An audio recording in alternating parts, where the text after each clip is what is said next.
Yo yo, what's up guys? Balik lagi di Detek Indo bareng gue Dendi. Jadi beberapa bulan terakhir gue sering live TikTok dan hampir 80% pada nanya, "Bang, budget sekian buat ngegame itu yang bagus HP apa?" Tapi rata-rata tuh gue kasih rekomendasinya HP kenceng, tapi bukan the real HP gaming. Karena emang di Indonesia the real HP gaming itu masih jarang banget. Dan kayaknya di tahun 2023 kurang asik kalau gue rekomendasiin HP gaming keluaran 2022. Kayak udah ketinggalan banget. Tapi setelah gue nyobain HP ini, dengan mudah kalau ada yang nanya HP buat ngegame HP apa, gue udah nggak bingung lagi. Karena emang HP ini beneran HP gaming. Dan tanpa lebih banyak basa-basi, langsung aja kita review ROG Phone 7. Let's go. Jadi ROG Phone ini ada yang versi basic dan ultimate ya. Yang gue mau review kali ini yang versi basic varian RAM 8/256. Yang harganya di 11 juta kurang 1000. Pertama-tama kita lihat paket pembeliannya dulu. Jadi di sini ada boxnya yang kelihatan simple tapi gaming banget. Terus ada separator bertuliskan For Those Who Dare yang berisikan hard case, pin ejector yang bentuknya kayak pedang. Dan ada buku manual juga. Masuk ke dalamnya lagi ada kabel charging USB-C to USB-C yang udah braided. Dan ada chargernya yang berkapasitas 65 watt. Dan yang terakhir masih dapat earphone Asus. Oke, karena ini HP gaming, jadi tes performance gue taruh di depan. Kita tes sintetis dulu. Di sini gue jalanin Antutu 5 kali berturut buat tahu performa dan kestabilannya si ROG Phone 7. Sekaligus kita tes suhu juga. Karena ROG Phone 7 ini terdapat thermal cooling system yang disebut ROG sebagai GameCool 7. Di dalam sistem GameCool 7 ini terdapat sistem cooling yang bernama Rapid Cooling Vapor Chamber. Jadi intinya Asus menciptakan cooling system canggih ini berbasis liquid atau cairan. Lalu ada juga graphite sheet yang lebih besar dibanding ROG Phone 6 yang gunanya untuk membuang panas lebih cepat agar performanya tetap optimal. Sebenarnya semua sistem tadi akan lebih maksimal kalau kalian pakai juga Aeroactive Cooler 7-nya saat main game. Tapi di video kali ini gue nggak pakai Aeroactive Cooler-nya. So, experience-nya mungkin sama saat kalian pakai HP ini buat ngegaming. Karena nggak semua user ROG Phone bakal beli Aeroactive Cooler-nya juga kan. Nah, buat Antutunya setelah dites 5 kali, hasil tertingginya itu ada di run pertama dengan skor tertingginya di 1.575.000-an. Buat rata-rata skor Antutunya di 1.566.000-an. Rata-rata suhunya juga di 46,6 derajat. Masuk kategori normal ya buat HP performa buas kayak gini. Dan setelah run Antutu 5 kali, baterainya berkurang 23% atau 1360 mAh. Kalau kita lihat skor Antutunya dari run pertama sampai terakhir selisihnya nggak begitu jauh ya. Ini menandakan kalau ROG Phone 7 selain ngebut dia juga stabil. Tapi yang dikorbanin daya tahan baterainya yang lumayan terkuras. Lanjut kita tes 3D Mark Wildlife Extreme Stress Test. Di sini terbukti kestabilan performanya karena dia dapat skor stability-nya di 91,6%. Lanjut kita tes Geekbench 6. Di sini dia dapat single core di 2019 dan multicore-nya di 5555. Buas banget ya ini HP. Nah, kalau buat tes CPU throttling dia dapat skor 87%. Tapi semua tes tadi nggak lengkap kalau kita nggak langsung tes gaming. Di sini gue langsung jalanin Genshin selama 30 menit di settingan rata kanan highest 60 fps. Metodenya cuma keliling map dan berantem lawan monster-monster. Di sini Genshin berasa enteng banget ya buat si ROG Phone 7. Karena dia bisa dapat rata-rata fps-nya di 59,2 fps. Dan suhunya juga udah mulai lumayan panas di 46,3 derajat. Lanjut kita tes Mobile Legends, tapi settingan ultra 120 fps-nya belum kebuka nih cuy. Di sini masih di grafik high, frame rate high. Tinggal tunggu update aja sih, pasti bakal kebuka nih 120 fps-nya. Karena ROG Phone secara resmi udah kolaborasi sama Mobile Legends. Di sini gue coba tes main 3 match berturut dan dia dapat rata-rata fps-nya di 59 fps. Dan suhunya juga masih oke cuy, di 38,7 derajat aja. Si ML mah enteng banget buat ROG Phone 7. Nah, yang asik kalau main game first person shooter nih, kayak PUBG Mobile atau COD Mobile. Karena di ROG Phone 7 ini punya tombol air trigger ultrasonic. Jadi buat on scope atau nembak-nembak tinggal pakai jari telunjuk aja. Air triggernya ada di sisi atas kiri kanan ya kalau lagi posisi landscape. Dan terdapat 9 gesture setting yang bisa kalian pakai saat main game. Main game pakai HP ini ya auto chicken dinner sih ya. Di sini gue tes PUBG, dia bisa dapat settingan smooth 90 fps atau Ultra HD 40 fps. Main 2 match sekitar 40 menitan di setting smooth 90 fps, dia dapat rata-rata fps-nya di 88 fps dan suhunya 42 derajat aja. Nah, kalau main COD Mobile 30 menit, dia bisa ditaruh di settingan rata kanan, medium ultra atau very high max. Dan dia dapat rata-rata fps-nya bahkan lebih dari 120 fps cuy. Gila ya. Dan suhunya juga cuma 39,3 derajat aja. Nah, biar experience main game jadi lebih baik, di sini Asus juga menyediakan aplikasi yang namanya Armor Crate. Jadi di sini kalian bisa pilih profil masing-masing dari game.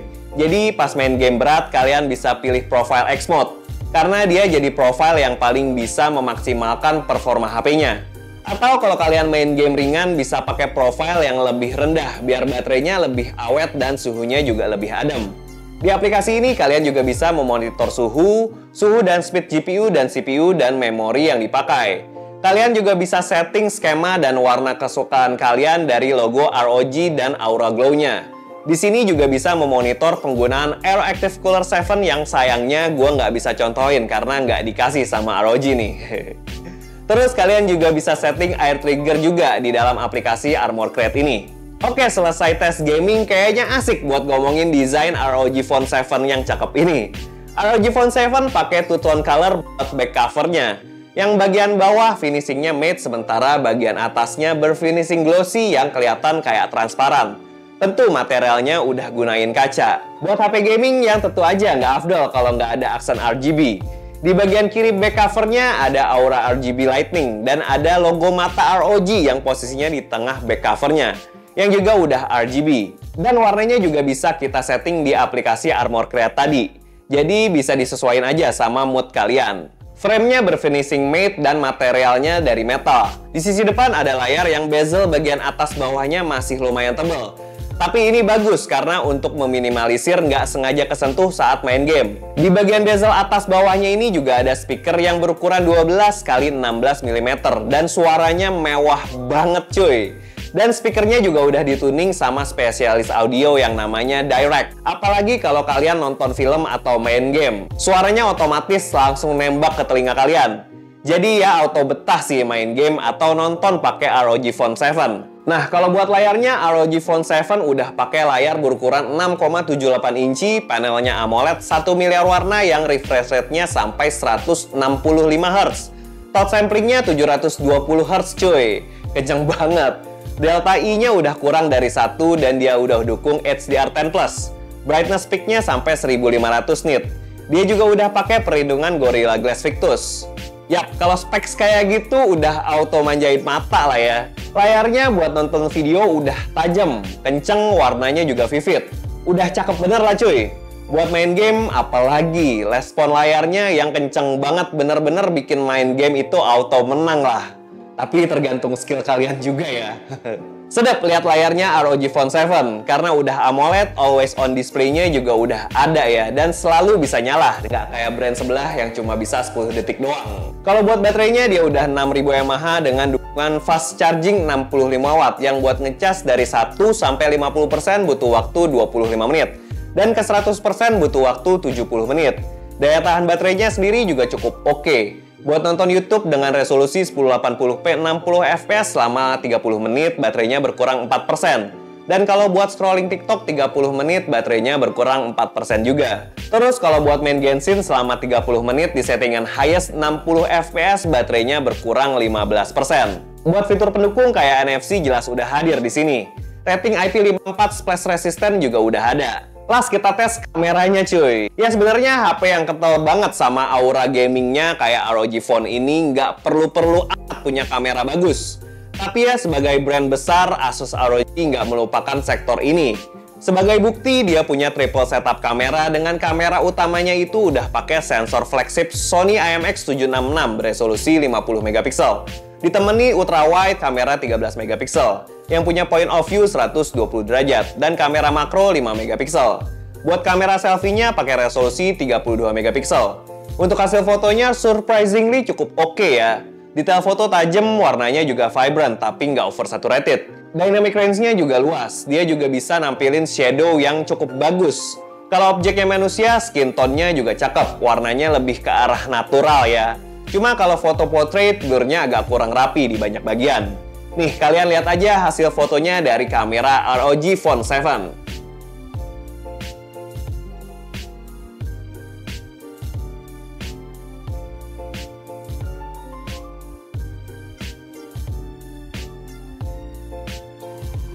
Oke cuy, ini adalah contoh video dari ROG Phone 7 di resolusi Full HD 60 fps. Ini kita ngambilnya agak udah sore ya. Cahayanya masih oke sih, cuma memang nggak terlalu terang kayak di siang hari. Kalau di sini kita lihat kameranya, warnanya ini termasuk oke ya, lumayan akurat nih buat warna hijaunya. Nah, dia ini bisa sampai resolusi 8K 24 fps gitu cuy. Jadi 4K 60, 4K 30 udah ada juga. Nah, ini kita coba sambil jalan ya. Nah, ini sambil jalan kayak gini cuy. Di viewfinder sih ya, gue cek ini dia lumayan stabil ya ternyata ya.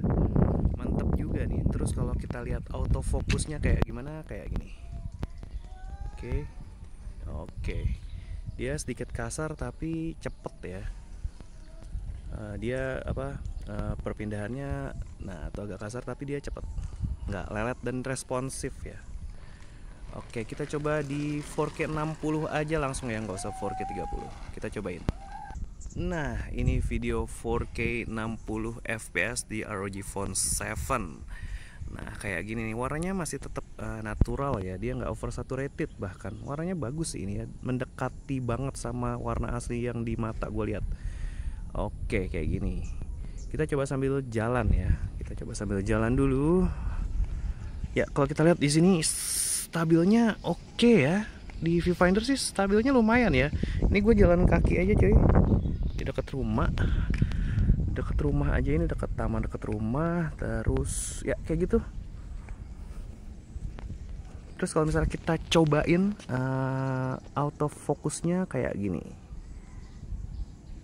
nah kayak gitu, dia masih kayak sama di Full HD 60 fps ya, tapi di sini ya sama sih, cepat juga. Nah, di sini agak miss nih. Nah, kalau didekerakin baru dia dapat. Nah, autofocusnya sih bagusan di Full HD ya, tapi di sini oke juga sih buat stabilisasinya. Kita coba kamera depannya nih coy. Kamera depannya bisa sampai berapa sih resolusinya? Kalau misalnya buat ngevlog kan butuh 60 fps tuh ya, biar supaya bagus. Ini kita cobain kamera depannya. Oke, kayak gini cuy. Kamera depannya ROG Phone 7. Ini resolusinya mentok di 1080 30 frame per second ya, 30 fps. Sayang banget karena 8 Gen 2 itu kan sebenarnya udah bisa sampai 4K 60 fps bahkan. Di beberapa 8 Gen 2 yang pernah gue coba bisa sampai 4K 60 fps kamera depannya ini, tapi cuma di Full HD 30 fps doang. Tapi buat warnanya, skin tone-nya lumayan oke, lumayan akurat kayak kamera belakang tadi. Terus dynamic range-nya di sini ya gitulah. Nah, kayak gitu. Kalau misalnya ada muka gue agak underexpose. Terus kalau misalnya muka gue dapat cahaya yang pas, belakangnya agak overexpose. Kayak gitu contoh video dari kamera depan ROG Phone 7 di resolusi Full HD 30 fps. Balik ke studio. So, buat gua ROG Phone 7 emang salah satu HP terkenceng saat ini ya. Performanya bisa menaklukkan semua game berat. Experience pemakaiannya saat main game maupun menikmati konten video juga cukup memuaskan. Kualitas kameranya buat HP gaming flagship juga cukup oke lah. Buat foto-foto atau buat bikin konten udah cukup aja ya, tapi nggak lebih. Paling sedikit yang perlu diperhatikan di sini suhunya saat menjalankan game yang keseringan di atas rata-rata HP di pasaran. Kadang sampai bikin tangan perih juga saat panas karena bisa sampai di atas 50 derajat. Ya cuma lo dapat performa lebih juga dari HP yang ada di pasaran.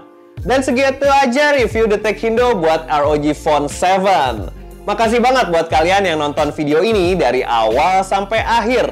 Jangan lupa buat subscribe channel ini kalau belum, follow juga IG dan TikTok kita. Gua Dendi pamit, ciao.